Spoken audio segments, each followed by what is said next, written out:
ચૈતર વસાવાનો ગુનો શું? કાગળ પર તો એવું લખ્યું છે કે સરકારી માણસને ધાક ધમકી કરી વગેરે વગેરે વગેરે આક્ષેપ છે.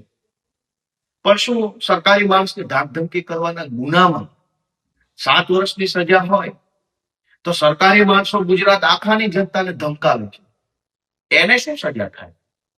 પણ વાસ્તવિક રીતે હકીકત એ છે કે ચૈતર વસાવાનો ગુનો આદિવાસી સમાજને જાગૃત કરવાનો છે.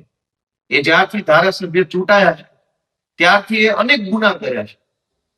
આદિવાસી સમાજને જાગૃત કરવાનો ગુનો, જળ, જમીન અને જંગલ માટે લડાઈ લડવાનો ગુનો, આદિવાસી હોવાના એસટીના પ્રમાણપત્ર બાબતે જનતાને જાગૃત કરવાનો ગુનો, કેવડિયા કોલોની કે ઉકાઈ કે થર્મલ પાવર પ્લાન્ટ જેવા અનેક પ્રોજેક્ટના નામે વિસ્થાપિત થયેલા આદિવાસીઓની જમીનના હકનો મુદ્દો, ફોરેસ્ટ રાઇટ એક્ટ હેઠળ જંગલ જમીન અધિકારના મુદ્દે, કંપનીઓમાં કામ કરતા આદિવાસી સમાજના શ્રમિકોના મુદ્દે લડાઈ લડવાનો ગુનો, આદિવાસી બાળકોને શિષ્યવૃત્તિ અને ફ્રી શિપ કાર્ડની લડાઈ લડવાનો ગુનો. આમ ચૈતર વસાવાએ આખા આદિવાસી સમાજના હક અધિકારો માટે લડવાના, સમાજને જાગૃત કરવાના અનેક ગુનાઓ કર્યા છે. અને એટલે ભાજપ ષડયંત્ર કરીને ચૈતર વસાવાને 7 વર્ષ સુધી જેલમાં પૂરવાનું કામ કર્યું છે. પણ આ તો ભાજપે અદાલતની અંદર સરકારી પોલીસ, સરકારી ફરિયાદી, સરકારી સાક્ષી, સરકારી વકીલનો હાથો બનાવી ચૈતર વસાવાને સજા અપાવી છે. હવે જનતાની અદાલતમાં ચૈતર વસાવાનો કેસ ચાલશે. હું બધા જ આખા ગુજરાતના યુવાનોને અને ખાસ કરીને આદિવાસી સમાજના યુવાનોને વિનંતી કરું છું કે હવે આપણે સંકલ્પ લેવાનો છે કે એક પણ વોટ ભાજપને ન જવો જોઈએ. તમામ આદિવાસી યુવાનોએ, આદિવાસી સમાજે બધાએ ભેગા મળી ચૈતર વસાવાની પોતાની પાર્ટી, ચૈતર વસાવાના પોતાના પક્ષ આમ આદમી પાર્ટીને એક વોટ આપી અને ભાજપે કરેલા દગા, ષડયંત્ર અને અન્યાયનો જવાબ આપવાનો છે. ચૈતર વસાવાનો કેસ તાત્કાલિક ચાલી ગયો, તાત્કાલિક સજા, બધું તાત્કાલિક.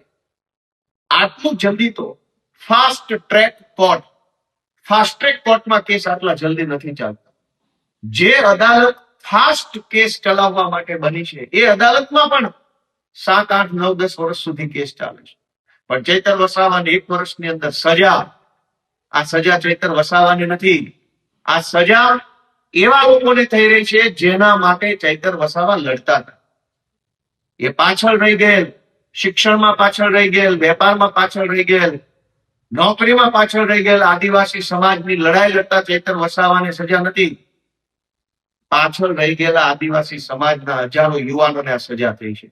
બધા જ યુવાનોને વિનંતી છે કે ચૈતર વસાવાની પાર્ટી, ચૈતર વસાવાનો પોતાનો પક્ષ, આમ આદમી પક્ષને વોટ આપવા માટેનો સંકલ્પ લઈને અને ચૈતર વસાવાને ન્યાય અપાવવાની લડાઈ લડવી જોશે.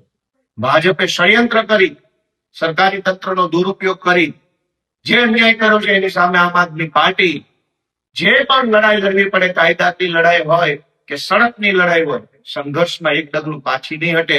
હાઈકોર્ટ, સુપ્રીમ કોર્ટ, સડક, વિધાનસભા બધે જ લડી અને ચૈતર વસાવાને, આદિવાસી સમાજને અને ગુજરાતની જનતાને આ ભાજપની ગુલામીમાંથી મુક્ત કરાવી અને ન્યાય અપાવશે. જય જય ગરવી ગુજરાત.